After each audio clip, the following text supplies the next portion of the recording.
Chapter 28 is very much an interim chapter. It's something that happens in between other things happening.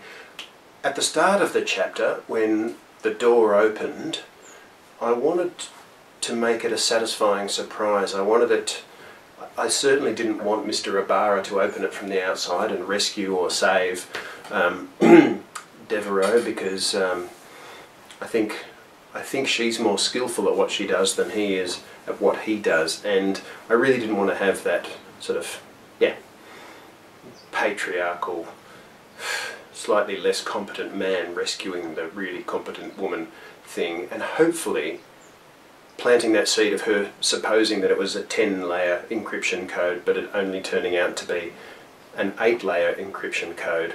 Makes sense, and hopefully that's a satisfying surprise. That's always what you're aiming for with a cliffhanger ending, of course, is for the reader to go, oh, that's how they got out of that, and it makes perfect sense within the world of the story. Anyway, hopefully I pulled that off. Hopefully as well, Dr. Jelani in this chapter is amusing. It's meant to be amusing. Her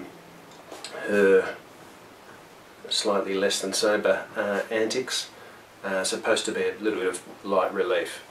This is also another challenge presented in this chapter, was the meet cute. It's when boy meets girl for the first time face to face, and I wanted it to hopefully be a little bit romantic, but not cheesy, corny or embarrassing, and I don't know whether I've pulled that off.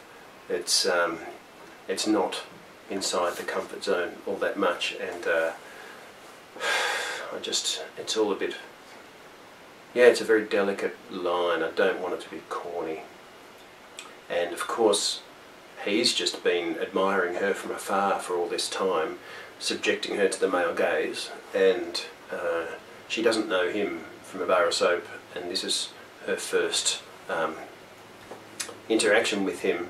So it's certainly not necessarily love at first sight for her, and I just want it to be hopefully a bit realistic. The whole Ibarra Devereaux thing is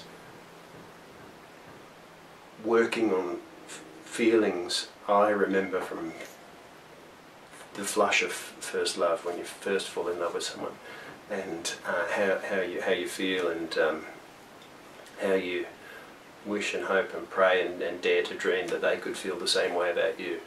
So, like with many other elements in this novel, I'm just throwing everything in at it, and it might be the only novel I ever write, so I'm having a crack at the romance as well as the adventure and the philosophy and the science fiction stuff and the comedy, although in the great big edit I'll make it funnier.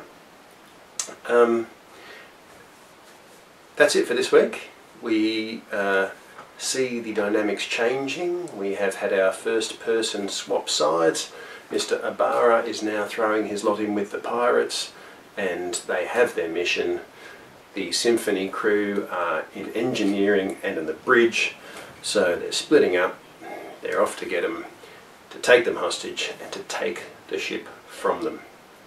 And as Mr. Ibarra says, some of Captain Singh's decisions, yeesh. Alright, that's it for this week. See you next time.